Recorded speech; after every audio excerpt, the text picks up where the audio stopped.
जय हिंद। बच्चों, आप जैसा कि देख रहे हैं कि सरकार पिछले 2 महीने से लॉकडाउन लगा रखी हुई है। उसका मेन कारण है कि कोविड लगातार बहुत तेज़ी से आउटब्रेक हुआ है। कई सारे लोगों की सावधानी न बरतने से जानें जा चुकी हैं। इसलिए आप भी अपने घर में सुरक्षित रहें और अगर आवश्यक ना हो तो आप अपने घर से बाहर ना निकलें। सरकार का लॉकडाउन लगाना थोड़ा मजबूरी भी है, क्योंकि पिछली साल सरकार ने जब लॉकडाउन लगाया तो सरकार ने कहा कि वो कोविड के लिए इस बार तैयारी करेगी ताकि भविष्य में हम कोविड के लिए तैयार बने रहें। लेकिन लॉकडाउन की स्थिति जो पिछली बार थी वही लॉकडाउन की स्थिति इस बार भी करनी पड़े। इसका मतलब सरकार ने 365 दिनों में इस 1 सालों में कोई भी तैयारी नहीं की। टोटल फेल्योर, यानी हम करेंगे कुछ नहीं और जब कुछ कंट्रोल्स में नहीं आएगा तो सब बंद कर दिया जाएगा।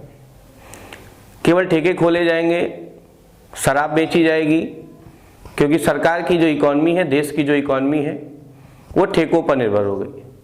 वैसे भी आप देख रहे हैं भारत की जो अपनी जीडीपी है वो 2 डिजिट आ गई है, बस दुर्भाग्यवश वो माइनस का 23% के आसपास है।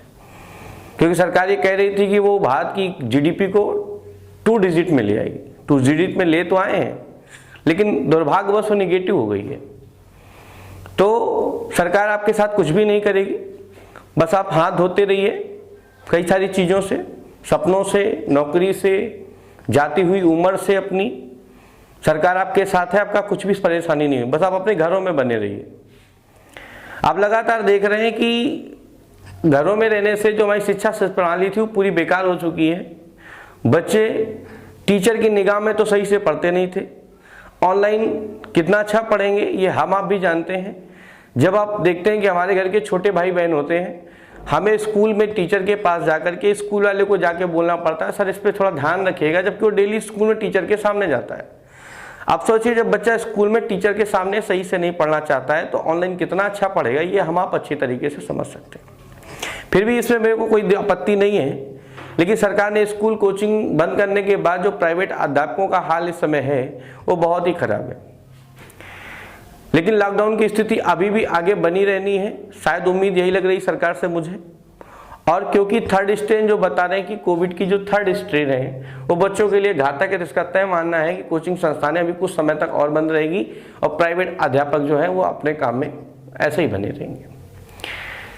चलिए, लेकिन फिर भी आप सब बच्चे, जितने भी बच्चे तैयारी कर रहे थे, आपने देखा होगा इस लॉकडाउन में कोचिंग संस्थानें, विद्यालय बंद होने की वजह से आपकी पढ़ाई पहले से कमजोर हो गई है। आप सही से रिवीजन नहीं कर रहे होंगे, क्योंकि कोई भी अब जिम्मेदारी के प्रति काम नहीं हो रहा है। आपको लगता होगा कल पढ़ लेंगे, सुबह पढ़ लेंगे, शाम को पढ़ लेंगे, ऐसे करते करते पूरा दिन निकल जाता है। फिर हम चर्चा करते हैं कि आज फिर नया शेड्यूल बनाएंगे, नया टाइम टेबल बनाएंगे। ये कहानी चलती रहती है, चलनी भी चाहिए। लेकिन इससे होगा क्या? जब एग्जाम होंगे तो क्या आप सुनिश्चित कर पाएंगे कि आप जब एग्जाम देने जाएंगे तो आप क्वालिफाई होंगे? या क्या तय होने वाला है कि आप इस तरीके से, जिस तरीके से घरों में रह के तैयारी कर रहे हैं, इरेगुलरिटी ला रहे हैं, क्या सिलेक्शन संभव है? ऐसे संभव नहीं है। इसलिए अपनी तैयारी को आपको रेगुलर करना है, दिन भर पढ़ना है, जब समय मिले तब पढ़ना है, जितनी देर मन करे उतनी देर जरूर पढ़ना है, जिससे आप एक छोटी नौकरी पा सकें, सेलेक्ट हो सकें। क्योंकि कोविड के दौर में ये तो निर्धारित है कि घर से एक बंदे का गवर्नमेंट एम्प्लॉय होना बहुत जरूरी है। कारण, ताकि भूखे तो नहीं मरेंगे, क्योंकि उद्योग धंधे व्यापार ऐसी भविष्य में भी कभी कोई बीमारी आएगी तो कम से कम घरों की रोटी वोटी तो चलती रहेगी। इसे जरूरी है कि आप तैयारी को थोड़ा मन से करें, क्योंकि सरकार ने लॉकडाउन लगाने के बाद आगे भी लॉकडाउन लगाने की मंशा सरकार की हो सकती है, क्योंकि सरकार निर्धारित कर रही थी कि हर साल 2 करोड़ रोजगार देगी।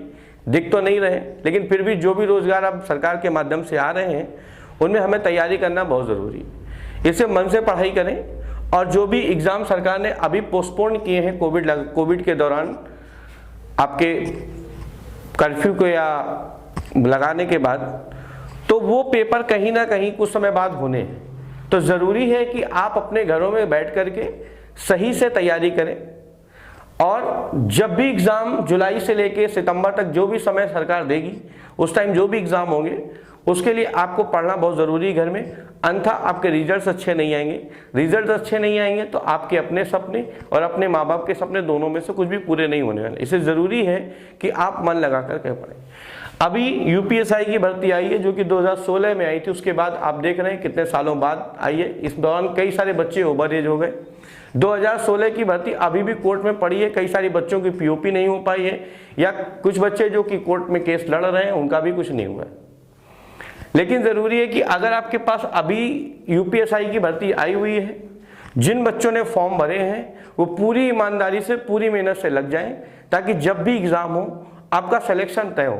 क्योंकि आप देख रहे हैं कि 2001 के बाद 2011, फिर 2016 और फिर अभी वर्तमान में भर्ती आई हुई है। अब आगे भर्ती कब तक आएगी इसके बारे में आप नहीं जानते, तो जो भी भर्ती आपके सामने दिख रही है उसको आप तुरंत पकड़ लीजिए और सही से लग जाइए। एसएससी के भी हालात कुछ पहले से सुधरे हैं, लेकिन एग्जाम करने की रिजल्ट की प्रणाली अभी भी उतनी अच्छी नहीं है।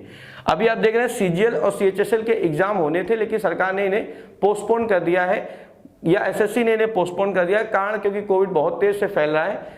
आप जीवित बचे रहें, आपकी जान बचना पहले जरूरी है, इससे आप घरों में रहें, सुरक्षित रहें, और जब तक सरकार नई गाइडलाइन इनके एग्जाम के लिए नहीं दे रही तब तक आप घरों से अगर आवश्यक ना हो तो ना निकलें।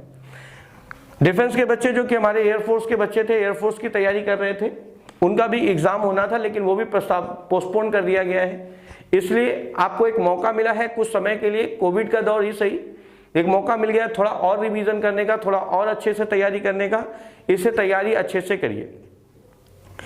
मेरे पास कई सारे बच्चों ने कांटेक्ट किया व्हाट्सएप मैसेज के थ्रू या कॉल के थ्रू कि सर आप लाइव क्लासेस या ऑनलाइन क्लासेस स्टार्ट करिए, क्योंकि हम घरों में रह रह के पढ़ाई हमारी सही से नहीं हो पा रही है। पढ़ाई हम रेगुलरिटी हमारी मिस हो गई है, इरेगुलरिटी आ गई है। कभी मन करता है पढ़ने का, कभी नहीं करता है पढ़ने से। अगर आप डेली पढ़ाएंगे, डेली हमें काम मिलेगा, डेली टास्क मिलेगा, तो हमारी तैयारी पहले से सही हो जाएगी और जब हम एग्ज़ाम देने जाएंगे तो सही रहेगा। तो बच्चों मैं लाइव क्लास स्टार्ट करने जा रहा हूँ, तो और जो कि मेरी लाइव क्लासेस सारी की सारी पेड होंगी, इससे ज़रूरी है कि इन बच्चों को आवश्यक हो वही बच्चे मुझे इस नंबर पे कांटेक्ट करें या व्हाट्सएप पे मुझे मैसेज कर सकते हैं। इसमें से लाइव क्लासेस में हर क्लास की अलग अलग चलाऊंगा। यूपीएसआई की अलग होगी, एसएससी सीजीएल सीएचएसएल की अलग होगी और एयरफोर्स की अलग होगी। इन सब बैचों की लाइव क्लासेस अलग अलग होंगी और ध्यान रहेगी सारी लाइव क्लासेस पेड होंगी। इससे ज़रूरी है कि उन्हीं बच्चों को मुझसे कांटेक्ट करें जिनको बहुत ज़्यादा ज़रूरी हो। ठीक है बच्चों, और मैं ये कोशिश करूँगा कि कम से कम चार्जेस में आपको ज़्यादा से ज़्यादा कंटेंट, ज़्यादा से ज़्यादा डाटा सब कुछ दे सकूं और वीकली टेस्ट करा सकूं, जिससे मुझे ये पता चल सके कौन सा बच्चा कितना अच्छा तैयारी कर रहा है।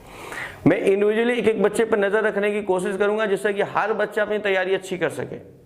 तो बच्चों पूरी ताकत के साथ, पूरी मेहनत के साथ इस समय का यूटिलाइज करिए, और एग्ज़ाम जो आपका आने वाला है उस आने वाले एग्ज़ाम के लिए आप तैयारी में लगिए।